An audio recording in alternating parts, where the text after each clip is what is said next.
Бұл өндіріс қой сіздер былайша. Иә, өндіріс. Стаканды дайындалады, төбесін қаптайтын алады, одан кейін ішкі өнімін жасайды. Қанша ақша керек бастая бастағы? 500 мың. Үйде ешқандай аппарат станок керек емес па? Жоқ, ештеңке керек емес, бәріміз береміз. Содан көтерілді. Қаншаға? 700 мың сатып жатырмыз. Күніне сатасыз? Күніне. Постоянно сізді көріп жүргенбіз. Сонымен осы айран кәсібі негізі кішкене жақындау болды өзімізге. Өзімізде тағы да бір кәсіп ойлап жүргенбіз негізі. Бастауды ма? Бастауда. Бір адам мынаның бетін басып шығу үшін 1 сағатта 2-3 түк басады ғой мынада. Сонда примерно 400-де бір адам 2 сағатта басып тастайды. Самсаханалар, тағы қай жерлерге сатып жүрсіздер? Біз баня, суши, пицца, донер, магазин, тойхана 80 теңге примерно. Ішіндегі айранымен? Айранымен. Сатасыздар қаншаға? Сатамыз қазір 200-ден сатып жатырмыз. Өзіңіз қанша жыл осы саладасыз? Уже 2,5-3, биылғы жылмен 3 жылдай болып 3 жыл қалды. болды.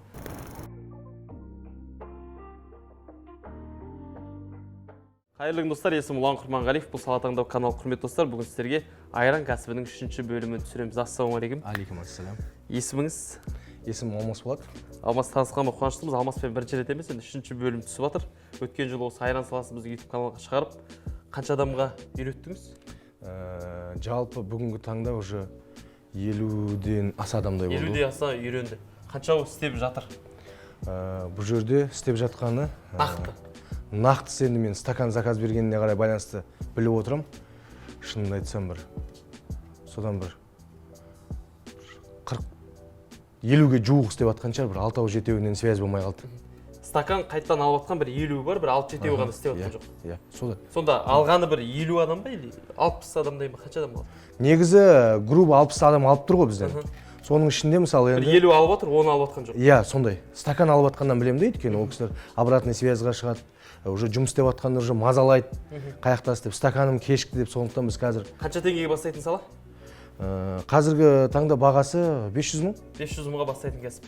Енді айран саласы өздеріңіз білесіздер, бұл бізде фастфуд, донер, самсаханалар, тағы қай жерлерге сатып жүрсіңіздер? Біз баня, суши, пицца, донер, магазин, тойхана, тағы не кетіп жатты бізде. Оразада қалай болды? Оразада ауызашар. Жақсы сатылды ма? Жақсы. Оразада түсіп кеткен жоқ па? Жоқ, біз ойлағанбыз негізі. Түсіп па? Аха, бірақ біз оразада шынын айтқан кезде сатқан жоқпыз көбінесе, жіберіп оттық. Өзіндік құны қанша біреудің ішіндегі айранымен? Енді қазіргі таңда өзіндік құны сол әлі сол қалпында тұр ғой, бізде 80 теңге примерно. Ішіндегі айранымен? Айранымен. Сатасыздар қаншаға?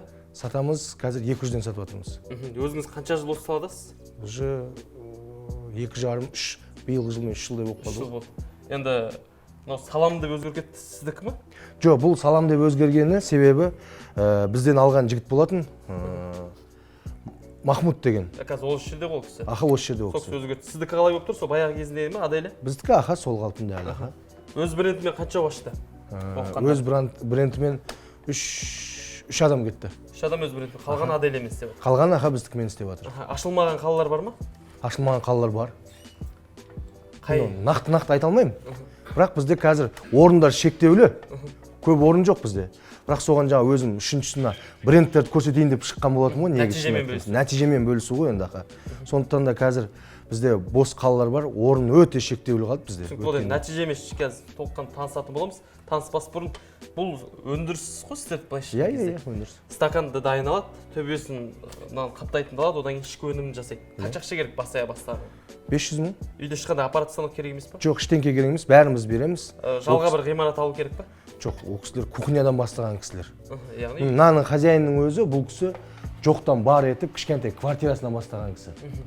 Шыны керек та? Яғни үй жағдайында бастай беруге Иә. болады. Түсінікті болды. Енді біреуін 80 теңге сатасыздар қаншаға? 200 теңгеден. Біз өзім 200 теңге сатамыз. 120 теңге қалады. Бізде Нарықтағы бағаға тағы да басқа серіктестеріңізде қанша болып отыр? Нарықтағы бағалар біз кіргеннен кейін барып, соответственно, бір кішкене 3-4 кісілерден естідім, олар бағасын түсірткен, түсірткен, 150-ге шейін түсірді дейді. Сіздерде мынандай не болды ғой енді? Нарықта сіздер ғана емес, негізі үлкен бір конкурент болды, түрік компаниясы, қателеспесем. Әлі де бар ғой? Бар. Бірнешеуі бар шығар? Бірақ ол кісілерден де жалпы болды, сол былай дейді ғой, қалай айтсам болады. Сіздер дейді, жалпы жүріп жатқан нәрсені алды да біз шынымен рынокты негізі құлаттық қой. Действительно құлағаны. Бағасы көтеріліп баратқан жерде. Бағасы көтеріліп баратты. Қазір ол уже әркімге, мысалы Қырғызстаннан келіп алып кетті, Өзбекстаннан келіп алып кетті бізден. Қарақалпақстаннан келдік мысалы. Не ол кісілерге қалай айтсам болады, біздің Қазақстан өзіміз ішіндегі бұл бір керемет бір недоступный, қол жетпейтін нәрсе сияқты болып көрінді да. Кейіннен балалар өздері істеп шыққаннан барып, уже 3 донеркасы бар, 4 донеркасы болса да, жаңа мысалы келіп отыр мына жерде қазір бізде Әбекең бар. Иелері өздері уже жасап шығарып бастады да, енді қазір уже дальше елге предлагать етеді. Былайша айтайық та, Салатауынға түспес бұрын бұл завод істеп өтті бұны үлкен, Иә.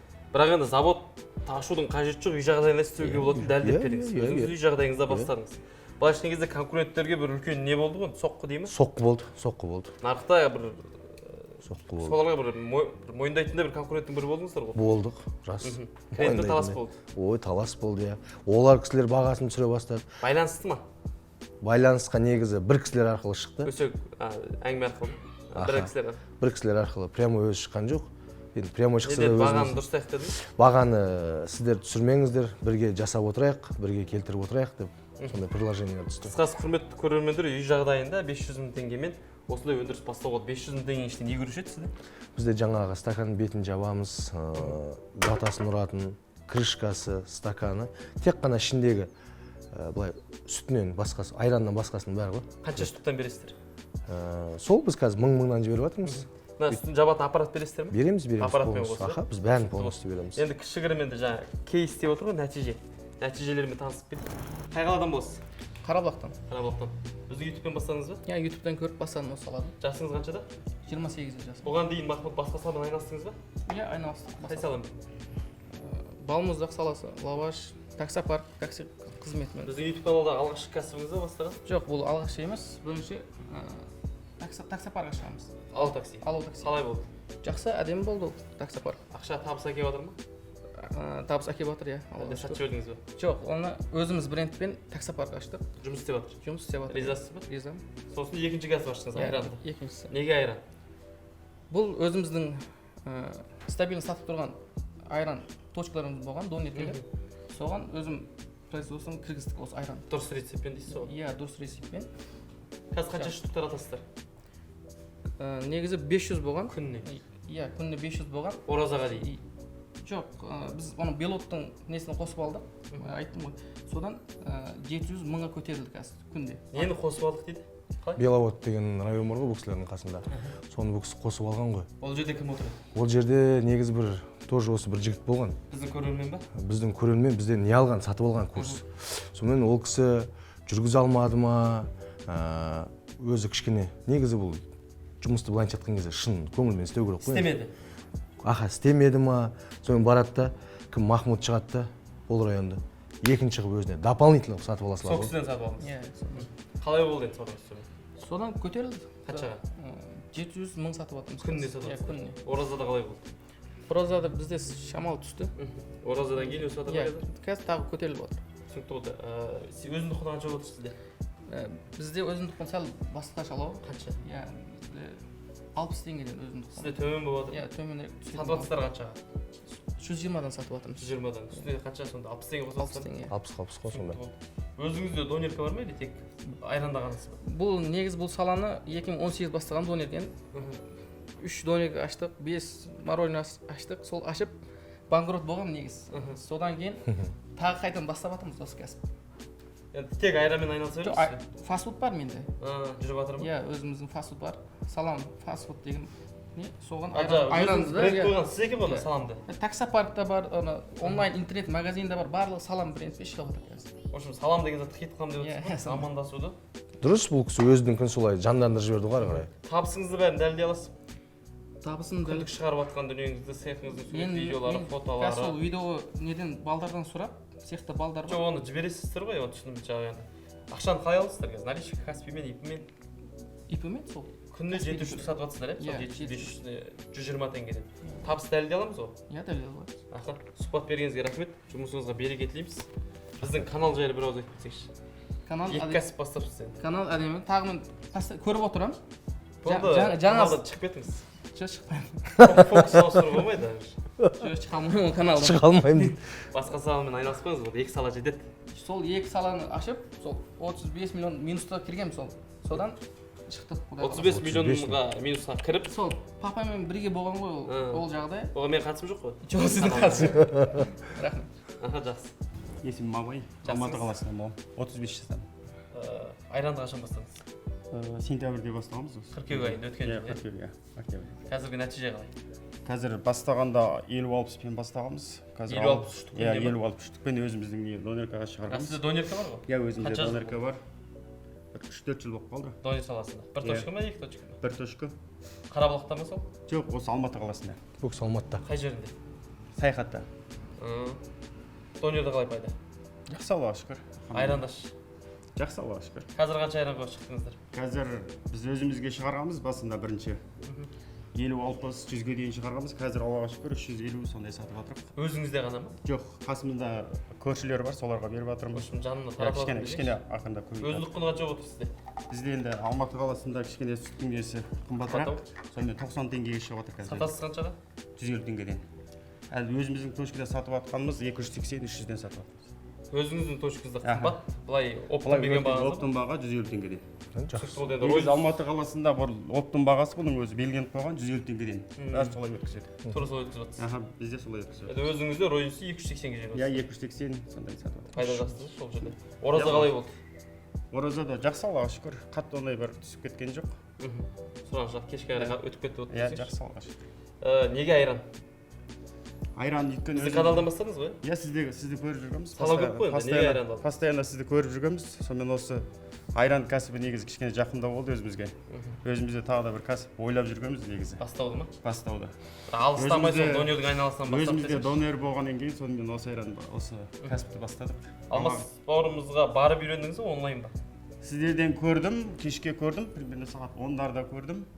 Азанда сразу звондап, бір күннен кейін ба шығып кетіп барып шуға барып. Енді мысалы сізде қараңыз, айран сатып жүрсіз бұған дейін де мысалы иә, конкурент бір өткен сатып жүрдіңіз ғой, біреу әкеліп тастайды, соларды сатып жүрдіңіздер иә. Олардікімен бұның дәмі қалай енді, айырмашылығы? Дәмі Жақсы ма жаман ба? енді қатты ондай бір негізі қатты бір несі жоқ, Айырмашылығы жоқ. бірдей десе болады ма? Негізі бірдей десе болады, иә. Клиенттерде байқамадым. Жоқ, клиенттерде қатты ондай не жоқ. Қысқасы нарықта енді бәріміз атын атамай қой, үлкен конкуренттер Иә, бар. иә. Бізге Көп қой, иә, Қазақстанға конкурент бұрыннан кіріп, таратып өз орнын алып алған. Біреу ма, бірнешеу ме олар? Так, олар Сіз білесіз. жақсы Осы салада жүрсіз ғой. жақсы сататын негізі үшеу ма сондай ғой? Үшеу, төртеу ма? Айырмашылық жоқ оларда. Бірге Қатты ондай несі жоқ, айырмашылық жоқ ондай. түсінікті болды. Салаға ризасыз ба? Ризамын, иә, Аллаға Кеңес бересіз шүкір. ба? Аллаға шүкір ризамын, иә. Аз ақшамен бастап істеуге болатын Үй жағдайында істеп үй жатсыздар жағдайында ма? істеймін. Үй жағдайында ғой, үйде жасаймыз. Жұмыскер алдыңыз ба өздеріңіз бе? Өзіміз ғой, семьяда өзіміз жасаймыз. Күніне 350 істейсіз. 350, 400 Қанша уақытта сондай істейсіздер? бір адам мынаның бетін басып шығу үшін 1 сағатта 200 штук басады ғой мына. Сонда примерно 400-де бір адам 2 сағатта басып тастайды. 2 сағатта дайындап бітіріп Дайындап істейсіз, тастайды, жоқ иә. істейсіздер. Екі Сақталу сағатта уақыты қалай болып отыр? Сақталу уақыты холодильникте сақтаймыз. Қанша күнге дейін? 4 градуста 10 күнге дейін ғой. Шыдап тұр ма? Иә. Дәмі Бұл негізі қызмай бұл 10 күнге дейін сіз не қылмайсыз бұны. 10 күнге дейін бұл уже сатылып кетеді да, біз азанда свежий апарамыз. Уже ертесінде азанда барғанша уже бұдан Жоқ, бітеді. Жоқ, бітеді уже. 10 күн тұрмайды 10 бұл күн негізі. ұстап көрмедіңіз ба? Уже 10 күн ұстап көрген жоқпыз негізі. Бірақ солай ойлайсыз. Негізі солай ойлаймын, иә. Әдемі ойлайды. негізі бұл кісі дұрыс айтады. Мынандай жағдайлар болды. Мәселен, басқа бір қаладан келеді дағы донеркаға олар күнде келе алмайды ғой. Бұның бір преимуществосы үйінде отырады да ол кісі.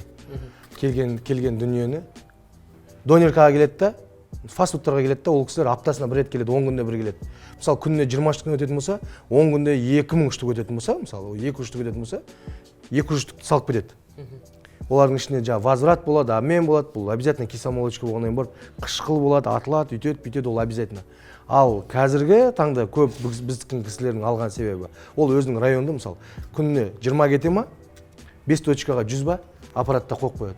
Мынаның бір жері, ол кісілер уже күніге, былай қазақша айтқанда балғын дейміз ғой, свежий. Күніге звондайды, күніге апарып береді. Күніге. Мен өздерім жаңа студенттеріме солай айттық та, күніге апарыңыздар, күніге. Өйткені ол свежий нәрсенің аты свежий. Сонымен бұл кісілердің бір плюсы көрдіңіз ба? Аналар мысалы холодильникке полностью жинап қойып, 10 күн бойы сатып отырмайды да. Мына жерде ше, көп кісілер бір қателесетін жерлері бар да. Ойлайды, қателескенде қателеспейді, просто сұрайды да. Бұл қалай, бұны апарсақ қалай болады деп. Мен ол кісілерге түсіндіремін. Кәдімгідей үйден мысалы самса жасап апарады, пельмен жасап апарады. тесто жасап апарат, капустадан салат жасап апарат, айран үстүңдө апарып коесуз, куртуңузду апарып коесуз. Бул солай баштайтын нерсе да. Эч кандай ал азыр ИП эчтеке ачпаңыздар деп атам да. Эч кандай расходко бармаңыздар деп атам да. Шыгындалмаңыздарчы деп атам. Эчтенке шыгындалмаңыздар. Даже мен айтам, мен бир шыгындалгандан кийин барып болду, сону көрүңүздөр. Ягни жаңы 1000 штукпен, 1000 штукты мен не үчүн берем жалпы? Ол брак болуу керек, ол ашылуу керек, ашуу керек, істей алмау керек. Сол 1000 штук соған кету керек та негізі. Тест жаса. Тест қой өзіне. Енді бір 100-150 мен ақ үйреніп алады адамдар. Сонда да өзім ойымда. Так, номер төменде, орын саны шектеулі. Бастайым деген адамға 500 мың теңге, 500 мың ішіне рецепт, мынадан 1000 штук, мынаның аппараты, печаттың аппараты дедіңіз. Иә. Тағы? Датаның. Датаның аппараты и рецепті бересіздер. Иә. Ешқандай қол жетімсіз дүние жоқ бұл жерде. Істеймін деген нәрсеге мысалы. Шыны керек та. Бұл кісі де бастады кішкентайдан. Көріп отырсыз ғой? 60 штукпен бастаған кісілер. 60 ақ штук. Өткен деген Қызылорданың жігіттер не болды? Бір келіп еді ғой. Кімнен стакан алып жатыр? Махмуттан. Махмуттан ол. Махмут жеп пысық екен. Молодец, негіз дұрыс қой. Махмутқа. Так, қысқасы номер төменде, құрметті көрермендер, біздің салатаңда көрермендер бастап өстіп, ашып өстіп, кәсіп істеп отыр біздің канал арқылы. Солардың қатарына табылыңыздар, сала іздесеңіздер, кәсіп іздесеңіздер, жап-жақсы өндіріс үй жағдайында бастаңыздар. Видеоны лайк басыңыздар, пікір жазыңыздар, видеоны таратып бөлісуді ұмытпаңыздар. Сіздермен бірге Нұрлан Құрманғалиев, Салатаңдау каналы. Сау, саламатта болыңыз.